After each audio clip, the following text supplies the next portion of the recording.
Kubada yanacaq ehtiyatları tamamilə tükənib.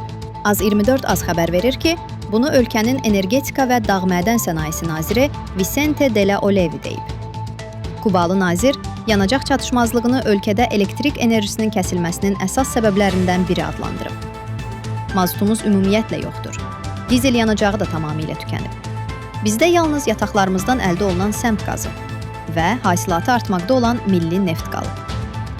Onun sözlərinə görə, Kuba dekabrdan bəri yanacaq tədarükü əldə etməyib. Nazir həmçinin vurğulayıb ki, paytaxt Havanada vəziyyət son dərəcə ağır olaraq qalır. Şəhərdə elektrik enerjisində fasilələr sutkada 20-dən 22-yə qədər saata çatır. Qeyd edək ki, Amerika Birləşmiş Ştatları Venezuela prezidenti Nicolas Maduronu ələ keçirdikdən sonra həmin ölkədən Kubaya neft ixracı dayandırılıb. Amerika Birləşmiş Ştatları prezidenti Donald Trump isə Havanaya yanacaq tədarük etməyə hazır olan istənilən dövlətə rüsum tətbiq etməklə hədələyib.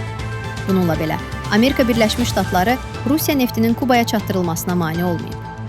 Təxminən 100 min ton xam neft daşıyan Anatoli Kalotkin tankeri martın 30-da Kubaya çatıb. Lakin əldə olunan yanacaq yalnız aprelin sonuna qədər kifayət edib.